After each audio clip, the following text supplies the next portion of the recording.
After him, the city felt sharper, not louder, just like everything suddenly had edges. Street corners buzzed, like they were holding secrets meant specifically for me. I started noticing reflections everywhere. In windows, in car doors, in elevator mirrors. Even my own eyes looked different when I caught them. Brighter, restless, like they were waiting for something to happen. I kept telling myself nothing had changed, that I was just bored, that this was just novelty messing with my head. But my body didn't buy it. I walked faster without realizing it, smiled quicker, laughed louder. I leaned into conversations instead of drifting through them. Everything felt charged, like I was permanently 5 seconds away from something important. And compared to that, my routines, my relationship, my life felt muted. We weren't supposed to see each other again. That's what I said, that it was just a moment, a spark. Bad timing mixed with a loud city and too much honesty. I repeated that version of the story because it sounded reasonable, responsible. But moments like that don't disappear just because you tell yourself they're temporary. They echo. When he texted me, it was casual, almost careless, no flirting, no drama. Just a sentence that landed in my day and split it straight down the middle. I replied immediately. Didn't wait. Didn't pretend to be busy. Aries never waits. We move fast and call it confidence. We started meeting under harmless excuses, coffee that turned into hours, walks that ended nowhere near where they were supposed to, conversations that went way too deep, way too fast. He asked questions people usually avoid. What bored me? What scared me? What I wanted but never said out loud because saying it would make it real. I answered because I liked how he listened. Not politely, not patiently, hungrily, like he wasn't waiting to talk, but waiting for me to say something true. With him, there was no emotional safety net, no reassurance disguised as interest.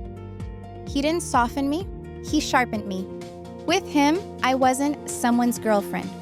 I wasn't a plan or a future or a familiar role. I was movement, challenge, energy. When I pushed, he pushed back. When I tested him, he didn't retreat. He met me right where I stood. Every interaction felt like standing too close to a flame and choosing to stay because the heat felt good. I told myself I was still loyal because I went home at night, because I didn't touch him, because I still said I love you to the man waiting for me, still shared meals, still pretended to be fully present, but my voice gave me away. I could hear it thinning, drifting, like only half of me was showing up. Guilt didn't hit all at once. It crept in quietly, in the pauses.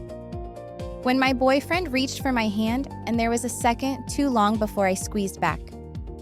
When he asked if I was okay and I said yes too fast. Like speed could pass for truth.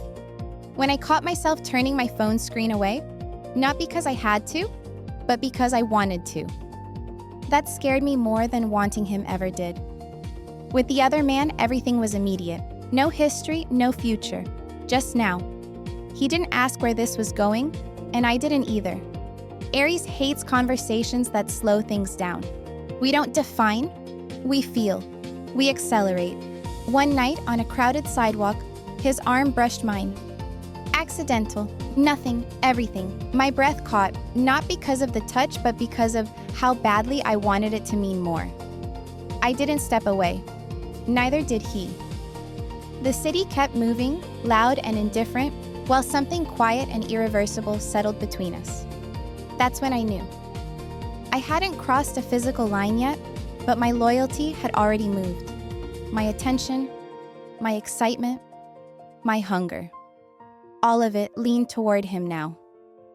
I told myself the fire wasn't real yet because nothing had burned down. But Aries' logic is brutally simple. If it feels alive, it must be real. I went home that night and lay beside the man who loved me, staring at the ceiling, my heart racing for reasons that had nothing to do with him. I didn't cry. I didn't panic. I felt alive and terrified at the same time.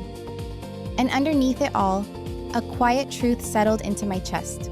I was walking toward something irreversible, and for the first time I didn't want to stop.